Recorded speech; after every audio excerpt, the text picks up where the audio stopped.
Sur les huitièmes de finale, deux équipes se sont qualifiées pour la première fois de leur histoire à ce stade de la compétition, la Grèce et l'Algérie. Les Fennecs qui affronteront l'Allemagne demain à 22 h sur TF1 sous les yeux de tout un peuple qui se prend à rêver. Reportage Julien Ménard. Historique, l'Algérie est en huitième de finale de Coupe du Monde, une première. Cette qualification, c'est pour tous les Algériens du monde. Un nul a suffi au bonheur des Fennecs.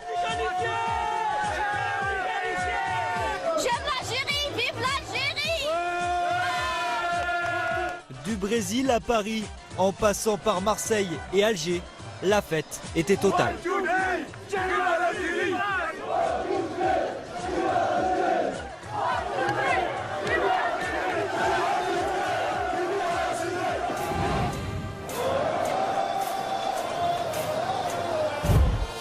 Jeudi, fin d'après-midi, dernière balade pour les joueurs algériens avant de rejoindre le stade de Kouritiba.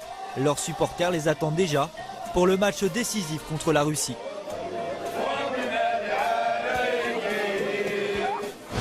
À 10 000 km de là, quartier de Barbès à Paris, les bars sont pris d'assaut. Personne ne veut manquer la possible qualification des Fennecs.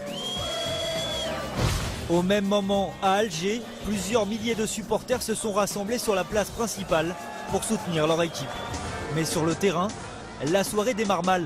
Dès la 6e minute, première accélération russe et ouverture du score de Kokorine.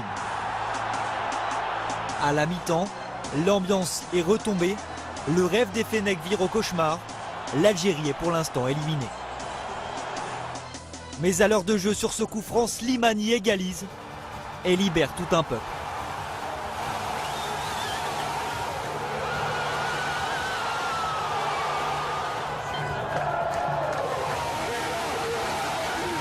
L'Algérie va trembler jusqu'au bout. Un but russe et tout bascule. La tension est énorme, mais les Fennecs tiennent jusqu'au coup de sifflet final. Immense libération.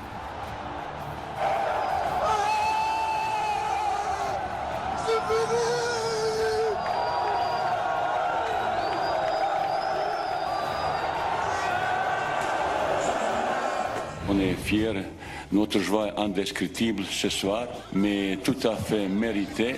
Je pense que l'Algérie a fait un match héroïque.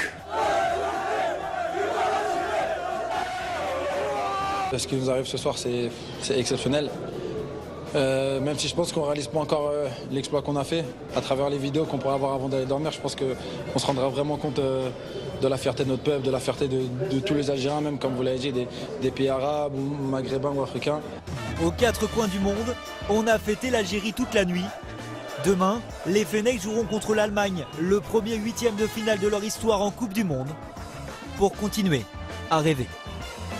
Et ce match aura lieu à 22 h à Porto Alegre et vous le suivrez bien évidemment sur TF1. Franck, comment l'Algérie peut s'en sortir face à l'Allemagne demain ?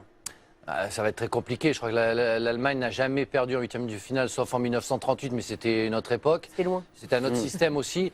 C'est vraiment un bloc et ça va être très compliqué pour eux. Le cœur, la passion, comme ils l'ont fait, et puis surtout une équipe offensive, comme l'a fait Vahid sur les deux derniers matchs. Alors Vahid, justement, vous le connaissez bien, Stéphane, est-ce que vous avez travaillé avec lui? Est-ce que c'est pas un peu aussi sa victoire? Oui, j'ai travaillé avec lui et en Algérie. D'abord, il faut vous dire que si l'Algérie est là, c'est un travail de 10 ans avec le président Raouraoua.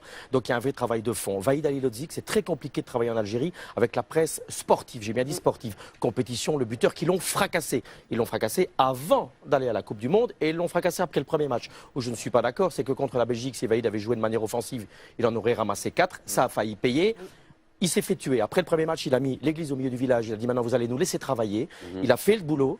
Il a fait le travail et je tiens à vous dire que c'est pas le plus grand des entraîneurs, mais c'est un type qui est capable de sublimer une équipe moyenne. Écoutez-moi bien, Lille était en Champions League avec des Jason Boutoual, des Grégory Vimbé, des Sylvain Ndiaye, qui étaient des bons joueurs. Oui, mais ce type... Je ne pensais pas qu'on en parlerait aujourd'hui. Eh bien, écoutez-moi bien. Eux non plus d'ailleurs. Écoutez, il a créé une dynamique collective et ça, il sait faire. Et moi, je vais vous dire un truc, c'est un véritable exploit. Et contre les Allemands, bien sûr que les Allemands sont forts, mais ces Algériens-là ont du cœur et ils vont ennuyer. Ça va pas être aussi facile que ça. Et j'ai envie de vous dire, voilà, pour le peuple algérien et aussi pour Vahid, 1, 2, 3, vive à l'Algérie. Ça faisait longtemps qu'on n'avait pas entendu. On sentait que vous aviez envie de le dire. Oui, parce que c'est trop facile de dire ils ont eu du bol, c'était un groupe faible. Ils se sont qualifiés. On a parlé de l'Algérie. Est-ce que vous m'autorisez à parler du Brésil? Je vous en prie. Voilà, nous allons évoquer.